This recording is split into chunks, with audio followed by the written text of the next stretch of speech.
Every evening, just before sunset, the little boy would sit quietly in the living room and smile at the corner of the room. Not at the television. Not at a toy.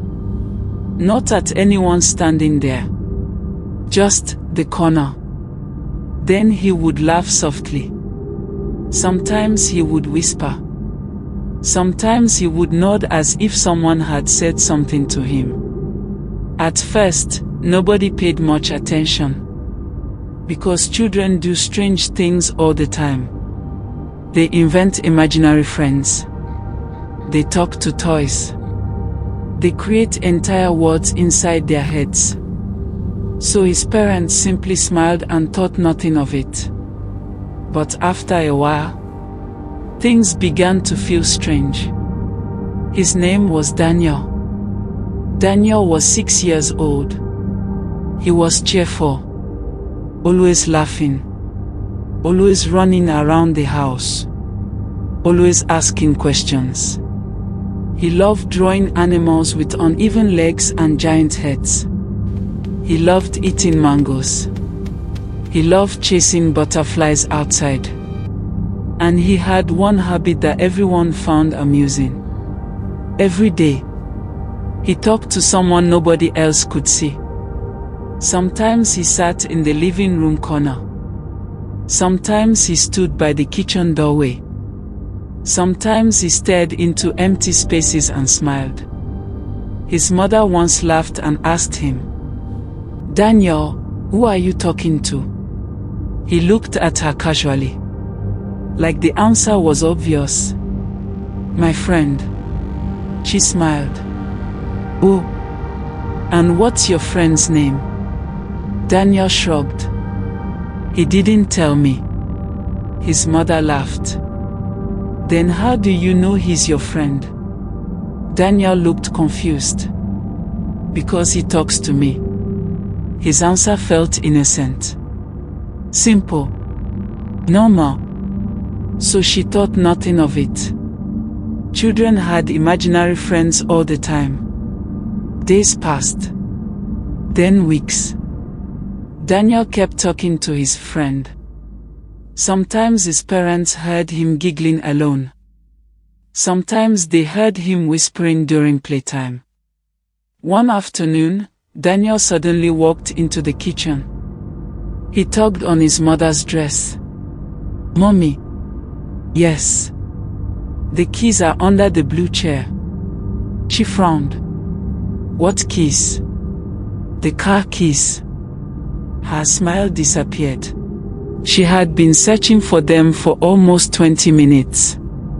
She checked the table, the kitchen, the bedroom, everywhere. Slowly she walked to the blue chair in the sitting room. She bent down and froze. The keys were there. Exactly there. She picked them up and stared at Daniel. "How did you know?" Daniel shrugged. "My friend told me." His mother forced a laugh. But something inside her felt uncomfortable. Maybe he saw them earlier. Maybe he was guessing. Maybe it was luck. Yes. Probably luck. That night she mentioned it to her husband. He laughed. Children notice things. She nodded. But still, something felt strange. A few days later, Daniel was playing outside. Suddenly he ran into the house. "Daddy." His father looked up. "What happened?" Daniel looked serious. "Auntie Sarah is coming." His father frowned. "No, she's not." "Yes, she is." "Who told you?" Daniel smiled. "My friend." His father laughed. "Auntie Sarah lives far away." Daniel simply nodded. Less than 30 minutes later, there was a knock on the door. His father opened it. Standing there was Sarah. She smiled. Surprise. Daniel's father's face slowly changed. Wait. You didn't tell us you were coming. She shook her head. I wanted it to be a surprise. Slowly, his father looked toward Daniel. Daniel only smiled. That night nobody laughed. His mother sat quietly. His father stared at his food. Something felt wrong. Days turned into weeks. Strange little things continued happening. Daniel would say things before they happened. Not huge things. Small things. Simple things. The rain is coming. Even when the sky looked clear. Minutes later, clouds would gather. Rain would pour. Or he would suddenly say, Daddy forgot his phone. And his father would check. And realize his phone was still charging in the bedroom. Nobody understood. His parents became curious. Curiosity slowly became worry. Then worry slowly became fear. One evening Daniel sat staring toward a corner again. Smiling. Whispering. His mother watched quietly from the kitchen. She felt chills on her arms. There was nothing there. Absolutely nothing. Yet Daniel kept nodding. As if someone was speaking. Finally she walked over. Daniel. He looked up. Yes, Mommy. What is your friend saying? Daniel smiled. He says you're looking at us again. Her heart stopped. Slowly. Very slowly. She turned toward the empty corner. Nothing. There was absolutely nothing. That night she barely slept. The next morning she spoke with her husband. We need to understand this. Her husband nodded. Because now, even he was worried. They decided to watch Daniel carefully. Very carefully. No panic. No fear. Just observation. For days they quietly paid attention. And slowly, they started noticing something. Daniel was different. Not strange. Different. He paid attention to things nobody else noticed. Tiny things. Very tiny things. He noticed sounds. Movements. Patterns. Details. One afternoon his father was searching for his wallet. Daniel immediately pointed toward the sofa. His father frowned. How did you know? Then he remembered. Daniel had walked past the sofa earlier. Just once. Maybe he noticed a tiny corner sticking out. Another day Daniel said rain was coming. Later his mother noticed something. Before speaking, Daniel had been watching ants.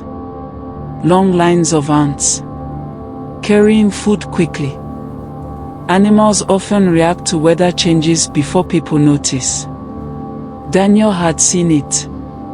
Then there was Auntie Sarah. Days earlier Daniel had overheard his grandmother saying, Sarah mentioned visiting someday. Something small. Something adults forgot instantly. But Daniel remembered. Piece by piece. Everything slowly made sense.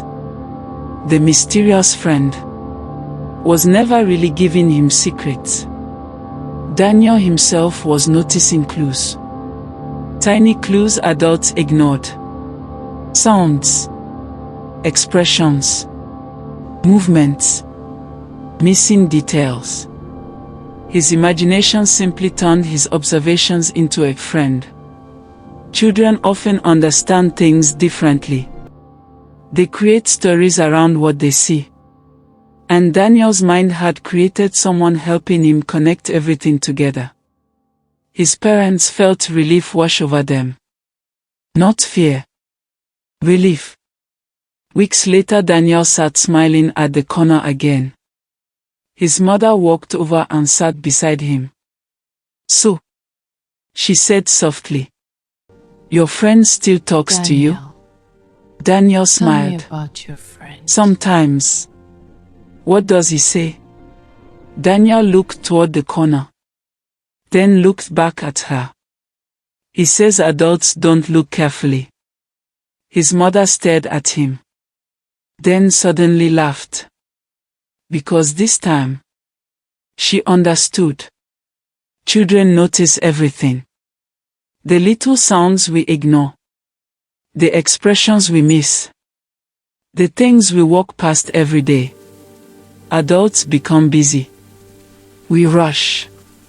We think ahead. We stop paying attention.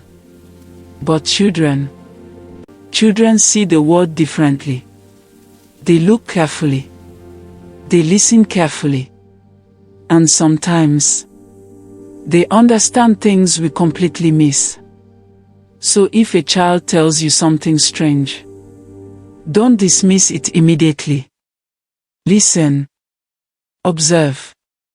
Because sometimes there isn't a mystery hiding in the shadows. Sometimes, there is simply a child paying attention to a world adults have forgotten to notice.